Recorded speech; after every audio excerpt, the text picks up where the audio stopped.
Retrouvez Ça va chez vous avec Vogelis, groupe Estoria. Habitez comme vous voulez.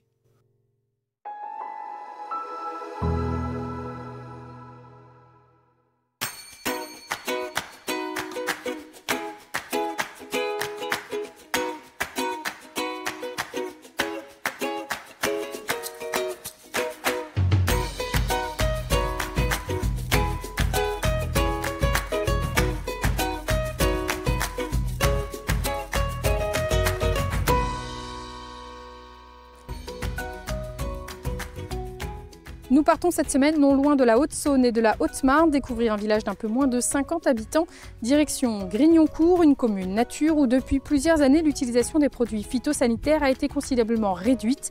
Nous rencontrerons Marie-Paul Gourlot qui nous parlera du projet de restauration des sculptures au sein de l'église du village. En fin d'émission, nous retrouverons Julien Grandieu dans ses vergers qui s'étendent sur plus de 25 hectares. Mais pour débuter, nous vous retrouverons avec une autre casquette, celle de maire. Julien, vous êtes maire et exploitant agricole. Une fonction et un métier très prenant, comment ça se passe pour conjuguer les deux? Au début c'est compliqué, après on trouve un petit peu ses repères et avec notre équipe du conseil municipal on se partage un petit peu les tâches et on y arrive quoi. Parce que c'est donc déjà le 3e mandat de maire. On y prend goût quelque part à ce mandat de maire, si vous êtes toujours là? On y prend goût, On va dire oui, je ne veux pas dire le contraire, parce qu'être maire, on rencontre beaucoup de personnes intéressantes. La politique, c'est vrai que c'est un milieu que je ne connaissais pas du tout. Donc j'ai vraiment beaucoup appris de cette place de maire. Mais voilà, être maire, c'est des responsabilités, des contraintes, et toujours, je dirais, être sur le qui-vive pour n'importe quel petit problème où il faut apporter systématiquement une solution. Donc il y a des avantages, des inconvénients, comme dans beaucoup de fonctions, beaucoup de métiers.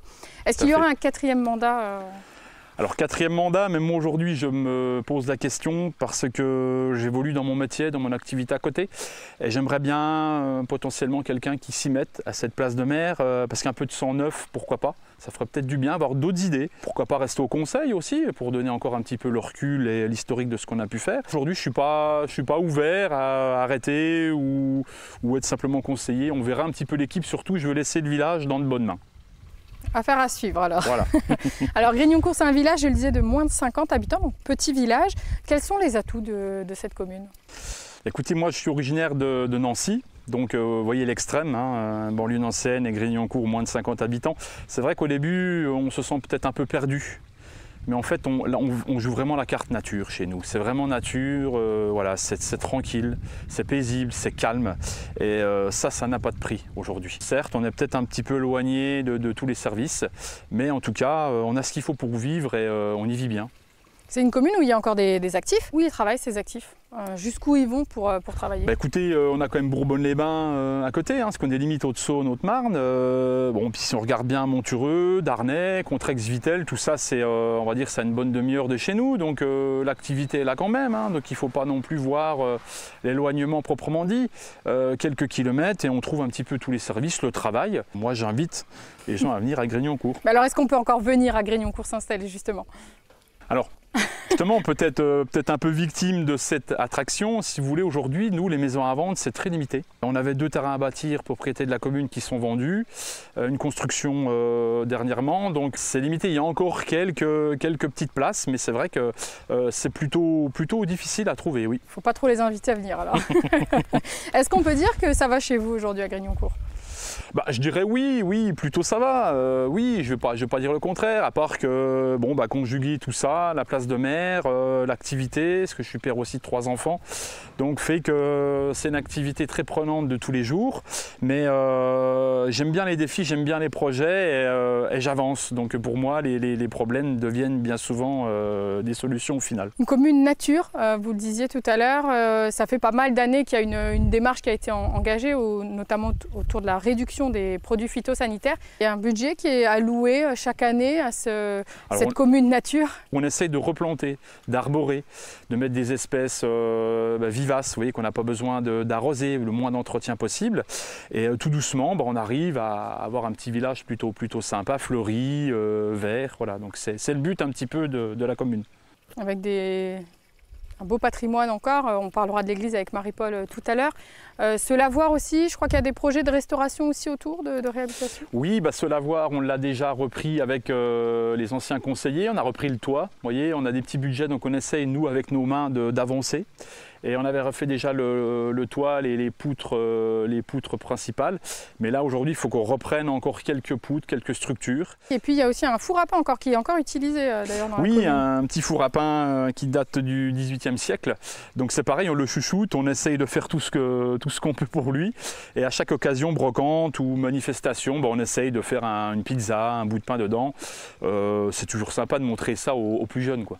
Alors, parmi les autres projets plus courants, j'ai envie de dire, l'éclairage public et puis la réhabilitation d'un logement communal aussi. Et ça, c'est important parce que ça ramène un peu d'argent aussi à la commune, j'imagine.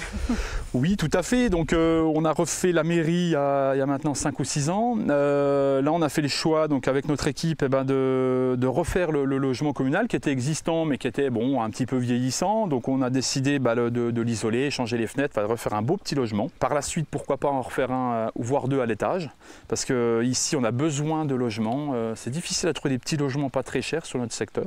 Merci Julien, on se retrouve tout à l'heure parce que nous maintenant on part retrouver Marie-Paul Gourlot à l'église.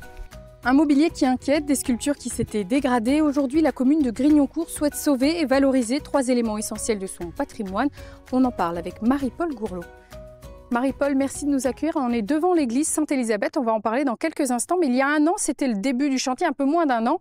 Où en sommes-nous aujourd'hui? Qu'est-ce qui a déjà été fait? Il a déjà été mis sous cloche, si on peut dire, à Vesoul, dans l'entreprise de restauration des arts de Vesoul, pour pouvoir traiter les termites. À cette heure-ci, je ne sais pas trop que ça en est, mais j'ai quand même monsieur Jean-François Michel qui m'a dit que ça serait peut-être terminé pour fin octobre. On parle de 3 éléments essentiels qui étaient en mauvais état, très mauvais état, c'est ça? L'autel principal, l'autel de la Vierge et puis des fonds baptismaux. Et c'était des sculptures qui étaient réalisées par un artiste du... Jean Gerdol de la Marche. Et alors, qu'est-ce qu'on sait de ces sculptures? Qu'est-ce qu'on sait de ces éléments? Déjà que c'est très beau. Et puis qu'il faut que ce soit réparé parce que c'était en mauvais état. Par exemple, l'autel du XVIIIe siècle, les fonds baptismaux pareil. Il y a aussi le grand autel qui a été fait nettoyer sur place, mais qui sera réparé sur place. C'est des travaux importants quand on a toujours connu cette église, pour vous notamment, Marie-Paul? C'est important parce que tout a été démonté et puis il faut que ce soit réparé parce que c'est vraiment beau. C'est le patrimoine, c'est important pour l'histoire locale? Oui, ça sera à voir quand ça sera fini, je pense. On ne peut pas le voir souvent finalement parce qu'il n'y a plus beaucoup de messes dans l'église. Non, il n'y a plus qu'une messe par an à Sainte-Élisabeth de Hongrie, le 16 novembre, et puis les enterrements malheureusement. Voilà. Alors, c'est comme ça dans les villages aux alentours? C'est un regroupement? Comment ça se passe pour les Il y a un regroupement avec Bourbonne-les-Bains, il y a 37 villages, donc on ne peut pas être partout. Voilà. On tourne dans toutes mais quand même, l'abbé est fait pour que ça soit bien servi. Qu'est-ce qu'on sait de cette église Sainte-Élisabeth? C'est une église qui date de quand? Eh ben, elle a été finie en 1705, je peux vous dire. Comment c'est, on ne peut pas savoir, puisque c'est 15e siècle. Il y a un Christ du 15e siècle dedans, donc c'est quand même pas d'hier. Et puis autrement, le plafond avec des étoiles, c'est quand même rare. Enfin, les écrits qui sont sur les piliers, c'est pareil, c'est vraiment rare. Donc c'est des choses à voir. C'est une église qu'il faut absolument conserver dans le village. Il faut qu'elle soit restaurée comme il faut, et voilà. Mais seulement il faut l'argent. On parle de 72 000 € de budget sur ces travaux. Et la Fondation du patrimoine qui a été mise en relation grâce à l'association Saône-Lorraine aussi, c'est ça? Il y a un appel aux dons aussi de fait. Il y a déjà pas mal d'argent aussi, mais pas encore arrivé à 15 000 €. Dommage, il faudrait que ça continue. L'objectif, voilà, c'est que la commune n'ait pas besoin de débourser. Donc on sait que c'est la Fondation du patrimoine. C'est des budgets importants pour des petites communes. Donc Fondation du patrimoine, région, département qui permettent de tout ça. Voilà. Et l'association Saône-Lorraine, dont vous vouliez dire un mot Oui, parce que c'est grâce à Jean-François Michel que tous les travaux se sont mis en route. Et avec M. Frémont qui est venu pour voir ce qu'il fallait faire. Et voilà. On devrait bientôt retrouver une église Sainte-Élisabeth, pas toute neuve, mais en tout cas en bon état. Fin d'année. Eh bien, écoutez, c'est tout ce qu'on vous souhaite. Merci beaucoup, Marie-Paul, d'avoir accepté de nous parler un petit peu de cette église. Nous partons maintenant retrouver une nouvelle fois Julien Grandieu dans les vergers. C'est une exploitation familiale labellisée en bio et créée en 2005 sur plus de 25 hectares. À sa tête, la famille Grandieu qui produit fruits d'été et d'automne. Julien, merci de nous accueillir. Nous sommes dans les vergers. Alors, on vous a vu tout à l'heure en tant que maire.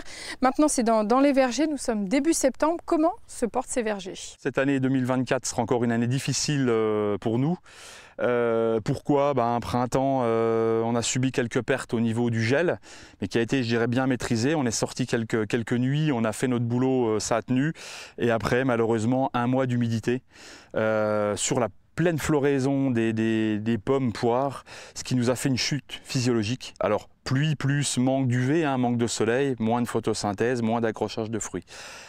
Globalement, ça restera encore une année très moyenne, avec des extrêmes où j'ai des variétés de pommes où on n'aura quasiment pas de fruits dessus. Vous avez quand même misé sur cette variété, cette diversité de variétés de pommes pour essayer de compenser quelque peu finalement les pertes sur certaines variétés. Oui, on a fait le choix depuis la création de vraiment partir sur beaucoup de variétés. Je vais parler de la pomme, justement parce que certaines variétés, suivant les problèmes climatiques, vont mieux s'adapter à certaines années. Donc une année comme ça, je n'aurais pas mes 40 variétés sur 2024. Je pense qu'on ferait vraiment une très très petite année.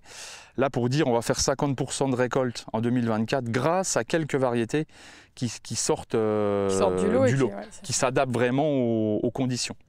C'est vrai qu'il faut composer, vous le dites, avec un climat qui change totalement, complètement, et ça entraîne plein d'autres choses. Ce n'est pas uniquement la sécheresse ou la pluie, il y a plein d'autres conséquences derrière. On voit une multiplication de maladies et d'insectes proliférer dans les vergers. Quelques exemples. En poire, on a de la bupreste, c'est un insecte qui vient attaquer le tronc et qui peut faire mourir le poirier. Vous voyez, donc ça, c'est des choses qu'on voyait très peu avant. Il est là, il se développe parce que les hivers sont beaucoup trop doux. En pomme, on a des générations supplémentaires de carpos. Le carpo, c'est le ver qui vient manger la pomme. On avait 2 générations, aujourd'hui on en a 3. Donc il y a forcément des investissements aussi pour pallier tout ça, des brûleurs, des choses comme ça, notamment pour le gel l'hiver. Oui. Vous aviez investi beaucoup. Aujourd'hui, se protéger contre le gel, ça ne suffit plus. Il faut se protéger contre les orages, contre la grêle, contre la sécheresse, contre ces attaques d'insectes. Donc on continue à investir effectivement dans la lutte contre le gel. On est en train de regarder pour poser carrément des tours à vent. On pense à des systèmes pour les ravageurs, par exemple, à mettre des filets, vous voyez, emballer complètement les arbres, parce que étant en bio, on est très limité avec la partie traitement pesticides, et il faut qu'on trouve des solutions. Donc 25 hectares, je le disais tout à l'heure. Combien d'arbres ici? Est-ce qu'on a une idée de la répartition, en tout cas entre les différents fruits? La dominante, c'est pommes poires. Il faut compter à peu près 2500 plants à l'hectare, en pommes et poires par exemple. On a commencé à développer un petit peu, en dehors de ça, la prune, la cerise, pour essayer justement un petit peu de diviser le risque, pour essayer de se rattraper sur certaines cultures. Mais en vain, on se rend compte qu'aujourd'hui, tout est compliqué à produire. En fait, aujourd'hui, produire devient compliqué. Vous parliez de 50% de pertes, c'est ça, cette année oui. environ. Oui. En quantité, en tonnage, ça représente quoi? On fait habituellement 400 tonnes de fruits. Là, tous fruits confondus? Tout fruits confondus. Oui, bon, savoir que la dominante reste pomme poire quand même. Là, si on arrive à faire 180 tonnes de pommes et de poire, le global, je pense de toute façon qu'on ne dépassera pas les 200 tonnes. On a les premières variétés comme de la Gala qui sont des références. On voit tout de suite qu'on est à peine à moitié de rendement. Voilà. Vous aviez lancé cette année une self-cueillette. Alors la première a eu lieu fin août. Oui. Est-ce que c'est quelque chose qui peut être amené à être renouvelé, à avoir lieu une nouvelle fois? J'ai toujours voulu développer le self. Alors pourquoi le self? C'est parce qu'en fait on invite les gens à cueillir leurs fruits dans les vergers. Alors ça paraît rien, mais les gens se rendent compte du travail que ça peut être. Parce que nous on entend bien souvent, les fruits ça pousse tout seul. Je suis d'accord, mais ça pousse pas quand même comme ça, et c'est pas si simple que ça. Donc en fait, plus on va mettre les gens sur l'exploitation, plus on va mettre les gens dans nos vergers, plus ils vont voir, ils vont comprendre, et en même temps on essaye de répondre aux questions, d'expliquer ce que c'est produire une pomme, pourquoi elle est belle, le soin qu'on lui apporte, comment on l'accueille, comment on la cuisine. Vous voyez, donc on essaye de faire vraiment une approche un peu plus loin, et je pense que le self, ça répondait vraiment à mes attentes, et ça répond aussi aux attentes des clients qui ont quand même apprécié. Donc ça, c'est quelque chose qu'on va renouveler. On va attendre d'avoir un peu plus de variétés à cueillir, parce que ça a été un petit peu le reproche des clients. C'est que là, on était sur une variété. Et donc à renouveler, je pense, sur le mois de septembre ou octobre, on va essayer de refaire une journée ou deux, avec là le choix au niveau variétal. Eh bien, écoutez, on suivra ça. Merci beaucoup Julien pour votre accueil. Notre émission est déjà terminée pour aujourd'hui. Moi, je vous donne rendez-vous la semaine prochaine, et d'ici là, je vous souhaite une très belle semaine sur Vosges Télé. À bientôt.